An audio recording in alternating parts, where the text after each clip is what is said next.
I Makes sense. kind of can relate to that with the car sales. Years ago, I was helping a friend sell cars, and they had a dealer's license, and I just do it for commission based, just like a house.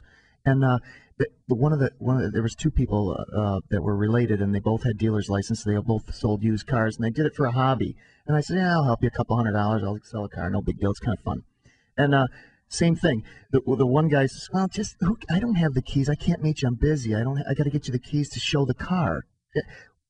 Just tell him it's a nice car. That really? I mean, that's the same as the house. I mean, you can't see it, but give me your money. I mean, really? Yeah, who does that? I don't know. And it's sad that there are people that fall to prey on scammers, and they're a lot of people are, I don't want to say gullible because that almost sounds like insulting, but just, they want to believe the best in people.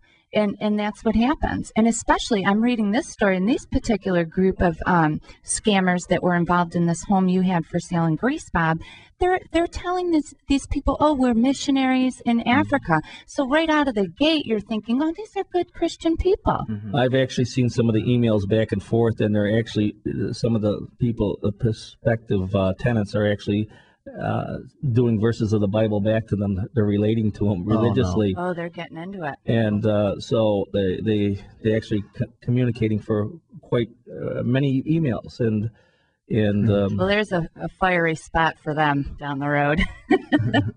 Now they're trying to, the tenants are trying to, I guess, be religious and whatever, and they're trying to communicate. And instead of making a business transaction, they're making it more of an emotional transaction or a religious type of thing. That right? makes sense. Well, it's getting the people to think that they're good people. Yeah, right? That's correct. And I've actually had students at the RIT that have actually given their Social Security numbers to rent a 4-bedroom house and $200 up front each person. And so I guess there must be a shortage for student housing here in Rochester. And but these students are a little more tech savvy. And they actually would go into Google and search the house and find me that way, even though there wasn't a sign in front of the property. And a couple of them did give the $200 and their Social Security numbers. On children And besides. Yep. They're preying on children besides. That is just despicable. And money's money. Take it when you can get it. Oh, yeah, you're so bad. You are so bad. But what you were saying, it's not just about the money. So what they are also fishing for is for you to fill out a form that has all of your identity information on it.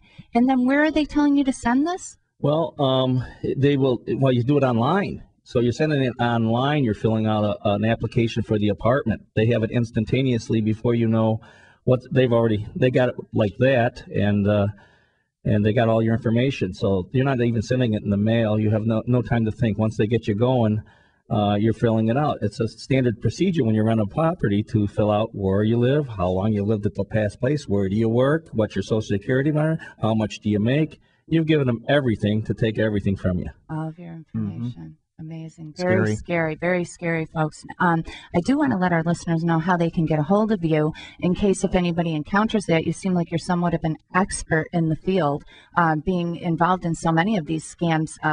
Just how did that happen that you've gotten involved with so many? Is it just that I don't talk to enough realtors? I mean, it seems like a lot has happened to you, having these homes listed for sale and then having people going onto the internet and trying to rent them out as if they were for rent.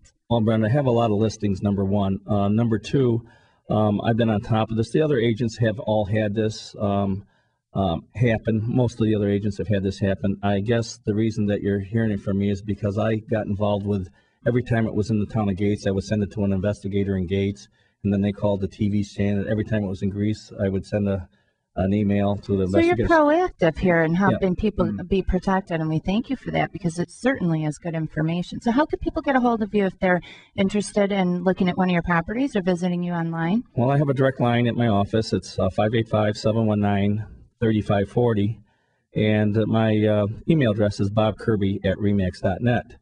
My website is bobkirbysells.com. Well, thank you so much for that. We really appreciate you being in the studio with us today. That was great information. We're going to continue our talk about scams that happen in our area with Carm Santora when we come back. We want to remind our listeners that for a reputable source of rental properties in our area, Property Source FixieChickRadio.com. You can click on rentals, folks, and you can rest assured that these homes are really for rent. They're not for sale. It's not a scam. And just keep in mind when you're looking on the internet that there's a lot of scammers out there, and we hope to be able to help our listeners stay protected from that. 222-6397, Property Source Radio on 950 ESPN, live in High Falls, Rochester. Stay tuned for more information on how you can protect yourself from getting scammed. I'm the Fixie Chick, and we'll be right back.